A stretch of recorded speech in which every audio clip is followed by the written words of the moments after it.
قوم لوط جنہوں نے ایسی برائی کو ایجاد کیا جو ان سے پہلے دنیا میں کسی قوم نے نہ کی تھی، ایسی بدکاری جس کی مثال تاریخ میں کہیں نہیں ملتی۔ اس قوم نے ایسا کیا کام کیا تھا اور ان کا کیا انجام ہوا؟ حضرت لوط علیہ السلام اللہ کے ایک برگزیدہ نبی تھے۔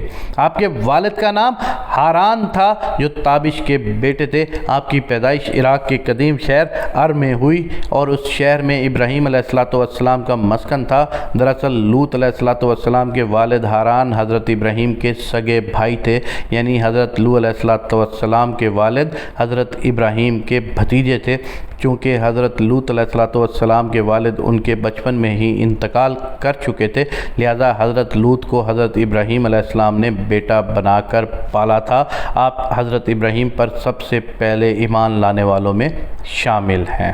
آپ حضرت ابراہیم علیہ السلام کے زمانے میں اہل سدوم کی رہنمائی کے لیے نبوت کے منصب پر فائز ہوئے۔ حضرت لوط کے بہت سارے معجزات ہیں۔ آپ جس وقت بارش کے لیے دعا کرتے تھے تو آسمان بادلوں سے بھر جاتا اور خوب بارش ہوتی تھی۔ حضرت لوط علیہ السلام جس پتھر پر سر رکھ کر سوتے تھے اس پتھر پر آپ کے سر مبارک کا نشان بن جاتا تھا۔ سدوم وہ علاقہ تھا جہاں لوط علیہ السلام محبوس فرمائے گئے تھے۔ سدوم کے آس پاس 5 نہایت ہی خوبصورت شہر آباد تھے جن میں ہر ایک کی آبادی 1 لاکھ سے زیادہ تھی۔ یہ علاقے نہایت سرسبز و شاداب اور قدرت کی فیاضی کا حسین شاہکار تھا۔ یہاں باغات کی کثرت تھی، لہلہاتی کھیتیاں یہاں کی ضروریات سے زیادہ تھی۔ اردن، شام اور اسرائیل کے درمیان بسا ہوا یہ علاقہ نہایت ہی زرخیز تھا۔ وہاں طرح طرح کے اناج، پھل، میوے بکثرت پیدا ہوتے تھے۔ یہی وجہ تھی کہ آس پاس کی بستیوں کے لوگ اپنی معاشی اور غذائی ضروریات کے لیے ان بستیوں کی طرف آتے، مگر یہ بات اہل سدوم کے لوگوں کو بالکل بھی پسند نہ تھی۔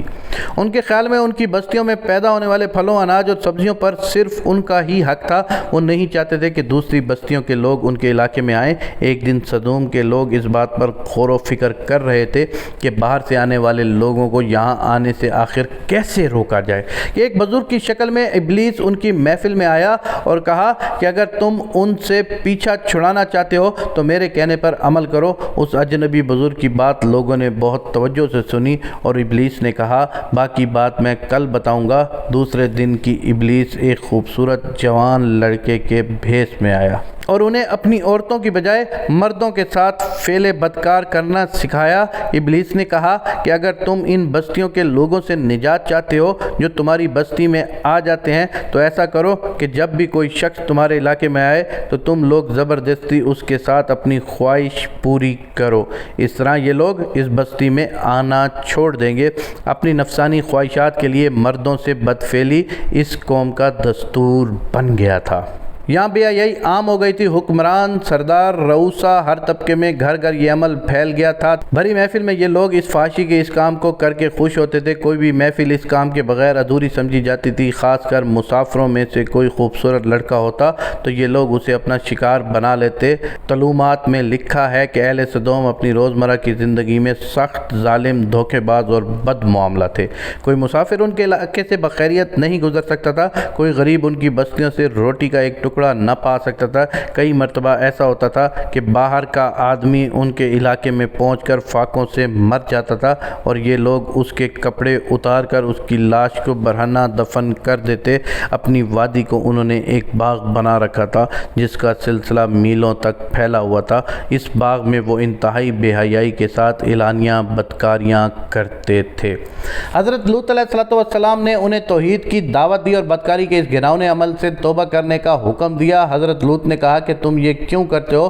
کیا تم عورتوں کو چھوڑ کر لذت حاصل کرنے کے لیے مردوں کی طرف مائل ہوتے ہو؟ حقیقت یہ ہے کہ تم احمق ہو۔ تو پھر حضرت لوط اہل سدوم کو دن رات واعظ و نصیحت کیا کرتے تھے، لیکن اس قوم پر اس کا کوئی اثر نہ ہوا، بلکہ وہ بہت فخریہ انداز میں یہ کام کرتے تھے۔ انہیں حضرت لوط کا سمجھانا بھی برا لگتا تھا، لہذا انہوں نے صاف صاف کہہ دیا کہ اگر تم ہمیں اسی طرح بھلا کہتے رہے اور ہمارے کاموں میں مداخلت کرتے رہے تو ہم تمہیں اپنے شہر سے نکال دیں گے۔ حضرت لوط نے نصیحت و تبلیغ کا سلسلہ جاری رکھا، لہذا ایک دن اہل سدوم نے خود ہی عذاب الہی کا مطالبہ کر دیا۔ اللہ تعالیٰ نے اب تک ان کے اس بدترین عمل، فحاشی اور بدکاری کے باوجود ڈھیل دے رکھی تھی، لیکن جب انہوں نے حضرت لوط علیہ السلام سے ایک دن کہا کہ اگر تم سچے ہو تو ہم پر عذاب لے آؤ، لہذا ان پر عذاب الہی کا فیصلہ ہو گیا۔ اللہ نے اپنے خاص فرشتوں کو دنیا کی طرف روانہ کیا۔ یہ فرشتے دراصل حضرت میکائیل علیہ السلام، جبرائیل علیہ السلام اور اسرافیل علیہ السلام تھے۔ پھر یہ فرشتے حضرت لوط علیہ السلام کے گھر تشریف لے آئے۔ حضرت لوط نے جب ان خوبصورت نوعمر لڑکوں کو دیکھا تو سخت گھبراہٹ اور پریشانی میں مبتلا ہو گئے۔ انہیں یہ خطرہ محسوس ہونے لگا کہ اگر ان کی قوم کے لوگوں نے انہیں دیکھ لیا تو نہ جانے وہ ان کے ساتھ کیا سلوک کریں گے۔ حضرت لوط کی بیوی کا نام وائلہ تھا، اس نے آپ پر ایمان نہیں لایا تھا اور وہ دراصل منافقہ تھی، وہ کافروں کے ساتھ تھی، لہذا اس نے جا کر اہل سدوم کو یہ خبر دی کہ لوط کے گھر دو نوجوان لڑکے مہمان ٹھہرے ہوئے ہیں۔ یہ سن کر بستی والے دوڑتے ہوئے حضرت لوط کے گھر پہنچے۔ حضرت لوط نے کہا کہ اللہ سے ڈرو، مجھے میرے مہمانوں کے سامنے رسوا نہ کرو۔ کیا تم میں سے کوئی بھی شائستہ آدمی نہیں؟ حضرت لوط علیہ السلام کی بات سن کر وہ لوگ بولے، تم بخوبی واقف ہو جو ہماری اصل چاہت ہے، اس سے تم بخوبی واقف ہو۔ قوم لوط کے اس شرمسار جواب سے اندازہ لگایا جا سکتا ہے کہ وہ فعل بد میں کس حد تک مبتلا ہو چکے تھے۔ جب حضرت لوط علیہ السلام کی قوم ان کے گھر کی طرف دوڑتی ہوئی آئی تو حضرت لوط نے گھر کے دروازے بند کر دیے اور ان نوجوانوں کو ایک کمرے میں چھپا دیا۔ ان بدکار لوگوں نے آپ کے گھر کا گھیراؤ کیا ہوا تھا اور ان میں سے کچھ گھر کی دیوار پر بھی چڑھنے کی کوشش کر رہے تھے۔ حضرت لوط علیہ السلام اپنے مہمانوں کی عزت کے خیال سے بہت زیادہ گھبرائے ہوئے تھے۔ فرشتے یہ سب منظر دیکھ رہے تھے۔ جب انہوں نے حضرت لوط علیہ السلام کی بے بسی اور پریشانی کا یہ عالم دیکھا تو حقیقت سے پردہ اٹھاتے ہوئے یوں فرمایا، اے لوط، ہم تمہارے رب کے بھیجے ہوئے فرشتے ہیں، یہ لوگ ہرگز تم تک نہیں پہنچ سکیں گے۔ ابھی کچھ رات باقی ہے تو آپ اپنے گھر والوں کو لے کر چل دو اور ہم میں سے کوئی شخص پیچھے مڑ کر نہ دیکھے۔ اہل سدوم اہل لوط علیہ السلام کے گھر کا دروازہ توڑنے پر بضد تھے کہ حضرت جبرائیل علیہ السلام نے گھر سے باہر نکل کر اپنے پر کا ایک کونا انہیں مارا، جس سے ان کی آنکھوں کے ڈیلے باہر آ گئے اور بصارت ظاہر ہو گئی۔ یہ خاص عذاب ان لوگوں کو پہنچا جو حضرت لوط کے پاس بدنیتی سے آئے تھے۔ حضرت لوط علیہ السلام حقیقت حال جان کر مطمئن ہو گئے اور اپنے گھر والوں کے ساتھ رات کو ہی نکل کھڑے ہوئے، لیکن پھر بھی ان کی بیوی ان کے ساتھ تھی، لیکن کچھ دور جا کر وہ واپس اپنے قوم کی طرف پلٹ گئی اور قوم کے ساتھ جہنم واصل ہو گئی۔ صبح کا آغاز ہوا تو اللہ کے حکم سے حضرت جبرائیل نے بستی کو اوپر سے اکھاڑ دیا اور پھر اپنے بازو پر رکھ کر آسمان پر چڑھ گئے، یہاں تک کہ آسمان والوں نے بستی کے کتے کے بھونکنے اور مرغوں کے بولنے کی آوازیں سنی۔